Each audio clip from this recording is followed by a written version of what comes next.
internauta que acompanha o canal do Centro Espírita Caminho de Luz. Vamos a mais um programa Refletindo com Emmanuel. Hoje vamos tratar da lição 108 do livro Caminho, Verdade e Vida, cujo título é Reencarnação. Vamos à fala do Evangelho, a fala de Jesus.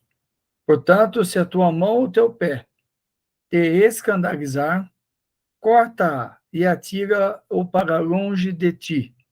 Melhor te é entrar na vida coxo ou aleijado do que, tendo duas mãos ou dois pés, seres lançado no fogo eterno. Jesus, em Mateus, capítulo 18, versículo 8. Unicamente, a reencarnação esclarece as questões do ser, do sofrimento e do destino. Em muitas ocasiões, falou-nos Jesus de seus belos e sábios princípios. Essa passagem de Mateus é sumamente expressiva. É indispensável considerar que o mestre se dirigia a uma sociedade estagnada, quase morta. No conceito das lições divinas que recebe o cristão, a rigor, apenas conhece, de fato, um gênero de morte, a que sobrevém a consciência culpada pelo desvio da lei. E os contemporâneos do Cristo, na maioria, eram criaturas sem atividade espiritual edificante, de alma endurecida e coração paralítico. A expressão melhor te é entrar na vida representa a solução fundamental. Acaso não eram os ouvintes pessoas humanas? Referia-se, porém, o Senhor à existência contínua, a vida de sempre, dentro da qual todo espírito despertará para a sua gloriosa destinação da eternidade. Na elevada simbologia de suas palavras, apresenta-nos Jesus o motivo determinante dos renascimentos dolorosos, em que observamos aleijados, cegos, paralíticos de berço, que pedem semelhantes provas, como períodos de refazimento e regeneração indispensáveis à felicidade por vindoura. Quanto à imagem do fogo eterno, incerta nas letras evangélicas, é recurso muito adequado à lição, porque enquanto não se dispuser a criatura a viver com Cristo, será impelida a fazê-lo através de 1000 meios diferentes. Se a rebeldia perdurar por infinidade de séculos, os processos purificadores permanecerão igualmente como o fogo material que existirá na Terra enquanto seu concurso perdurar no tempo, como utilidade indispensável à vida física. Todas as vezes que nós tratamos do tema reencarnação, nós estamos, na verdade, tratando do cerne da doutrina espírita. Na verdade, do cerne do cristianismo. Não há nada que explique melhor a vida, explique melhor o que nós passamos, as dificuldades, as doenças, do que a reencarnação. Na verdade, olhando por determinado prisma, é realmente decepcionante e frustrante que ainda a esmagadora maioria da sociedade não aceite a reencarnação ou nem mesmo cogite a reencarnação. Mais frustrante ainda é que nós vivemos numa época de acentuada evolução tecnológica, onde nós lidamos com os mais modernos meios tecnológicos, com equipamentos que facilitam as nossas vidas, carros, aviões e outros equipamentos que nos transportam com muita facilidade e conforto, mas nós ainda não conseguimos entender que tudo isso se explica pela reencarnação. E mais frustrante ainda é nós estarmos em 2022, que hoje eu estou gravando o programa em 2022, e nós vemos que a ciência está totalmente desalojada do conceito de reencarnação, está totalmente por fora, usando o linguajar mais comum, totalmente distante, totalmente apagada em relação à reencarnação. E isso é frustrante, porque essa ciência que deveria ou se julga em condições de descobrir tudo, saber tudo, ditar determinadas normas e regras, e que coloca empecilhos a 1000 descobertas, a 1000 caminhares das pessoas, sempre muito orgulhosa e ciosa de si, acaba por ser extremamente envergonhada e prejudicada nos seus conceitos, porque ela não entende a reencarnação. Porque a reencarnação é um conceito óbvio, lógico, básico. Não faz sentido nos dias de hoje, com a inteligência que nós temos, com o conhecimento que nós temos, a gente questionar que não haja reencarnação, porque a lógica divina só existe a partir da reencarnação. Então, todas as vezes que eu cogito de Deus, eu estou falando da reencarnação, porque Deus é misericordioso e bom. Quando eu admito que Ele é justo e bom, e coloco Ele na pauta superior das minhas cogitações mentais, espirituais, eu estou admitindo a reencarnação. Não tem por onde fugir. Porque quando nós chegamos ao corpo físico, tudo já estava aqui. O planeta, os oceanos. Eu não estou falando de ter chegado aqui há 2 milhões de anos, não. Eu estou falando de nós ter chegado nesta encarnação, nesse momento que nós estamos vivendo. É óbvio que nós chegamos aqui, já estava tudo pronto. Então, se estava aqui, quem colocou tudo isso? Quem que montou essa estrutura toda?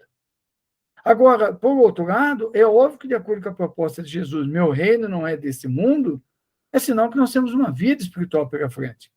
É óbvio que nós não conseguimos viver todos os conhecimentos, adquirir tudo que nós temos, nós falamos vários idiomas, todo o conhecimento que está por aí numa outra jornada. Não faz sentido. Então, Emmanuel vem nos destacar, e ele diz logo de cara, unicamente a reencarnação esclarece as questões do ser, do sofrimento e do destino. Unicamente. Percebamos que ele começa de uma forma impositiva. Unicamente a reencarnação esclarece as questões do ser, aquilo que nos aflige, do sofrimento e do destino. Em muitas ocasiões, falou-nos Jesus de seus belos e sábios princípios. Né? E esta passagem de Mateus que nós lemos é muito expressiva, porque é preciso lembrar que Jesus falava, não é muito diferente de hoje, para pessoas mortas espiritualmente, corações duros, pessoas sem, inclusive sem a parte intelectual que nós temos hoje. Ele diz aqui, com corações paralíticos, marcados pelo mal, né? Preenchidos pelo fel, pela amargura. Então, mas eram pessoas humanas que ouviam, ele diz. Então, Jesus falava da existência contínua, né? Falava da vida que prossegue, da vida que nós temos adiante, da qual todos nós vamos despertar quando passarmos pela aduana do túmulo. Então, a simbologia de Jesus é muito forte. Por isso que Emmanuel diz, nós estamos vendo hoje várias pessoas, vários companheiros nossos, irmãos nossos, em situações muito difíceis, com paralisias, com deficiências, com limitações ao corpo físico. E esse número aumenta, amplia-se. Vivemos hoje, inclusive, uma profusão de espíritos que estão reencarnando com várias deficiências no campo intelectual, no campo da aprendizagem. E é muito grande. A ciência vai descobrindo essas deficiências, catalogando-as como deficiências, porque são espíritos que precisam e pediram esse período no corpo físico com as limitações para um refazimento. Porque quando estavam fora do corpo, a consciência continua nos colocando as dificuldades que nós temos. Nós temos ciência do mal que nós fizemos, das pessoas que nós prejudicamos, e a gente quer se livrar logo disso. E como se livra? Reencarnando. Então, é melhor estar reencarnado com limitações do que estar fora do corpo com essa consciência de culpa, com esses remorsos que fica ruminando dia e noite o espírito, ele não tem vida. Embora ele seja, algumas vezes, nas colunas espirituais, trabalhando, lutando, fazendo a sua parte, mas, na verdade, ele está marcado por essas dores. Então, ele quer reencarnar. Então, ele solicita essas limitações. É a bênção da reencarnação. Quantos espíritos que estão nas regiões inferiores, em pântanos profundos, como é descrito pelo espírito André Luiz, pelas mãos de Chico Xavier, na série Nosso Lar, ou pelo espírito Manuel Filomeno de Miranda, pelas mãos de Divaldo Franco, quando trata da obsessão. em várias obras que ele trata da obsessão. Há milhões, bilhões de espíritos que estão no pântano, literalmente, chafurdados na lama, estão sofrendo frio, chuva, fome, tristeza, abandono, não sabem onde estão, escuridão, medo, tortura. E para esses espíritos, é melhor ficar nesse lugar ou serem trazidos à reencarnação mesmo que a custas de deficiências. Isso é que nós precisamos pensar. Isso é que nós precisamos refletir. E quando ele diz o fogo eterno, o Emmanuel explica. Ele está falando do tempo que a gente demora para se emendar. Nós já sabemos de tudo, a gente já viu Jesus há 2000 anos, a gente já foi, já voltou, e a gente está na mesma. Recentemente, os espíritos disseram a humanidade avançou muito pouco. Nós espíritas incluídos nesse pouco avanço. Há muito por fazer. E aí, com essa rebeldia, com essa resistência a se melhorar, surgem as dificuldades que nós enfrentamos por aí. As guerras, os cataclismas, as dificuldades para se viver num estado melhor, num país melhor, tudo isso vem da nossa inferioridade. Enquanto nós continuarmos resistindo, enquanto nós não nos melhorarmos individualmente, a coletividade não vai mudar, o planeta não vai mudar. Então, nós temos que fazer a nossa parte. Bons cidadãos, bons espíritas, pessoas que estão voltadas para o bem, fazendo a caridade, buscando a espiritualidade, buscando a frequência espírita, ouvir a palestra, ou tomar o passe, ouvir o estudo, fazer a minha parte, fazer o evangelho no lar, e modificando-me diariamente, investindo nessa melhoria para que eu me torne uma pessoa melhor. E aí, a sociedade vai ser melhor. Por isso que nós vemos que falta muito ainda, porque já pensou todo mundo ficar melhor? O quanto que vai demorar? Então, nós estamos atrasados nesse processo. E a reencarnação é essa bênção misericordiosa que vem nos mostrar todo esse quadro amplo. Quantas pessoas estão com doenças crônicas, difíceis, doenças que vão levar o ente querido, um câncer mais complicado, uma doença mais difícil, e as pessoas se revoltam. Mas o espírito que está com a doença, ele está com seus resgates. Quando ele sair do corpo físico, ele já está saindo sem aquela mágoa. Se ele cometeu algum delito, algum débito do passado, algum crime, ele está deixando no corpo físico que está se deteriorando, que vai para o túmulo.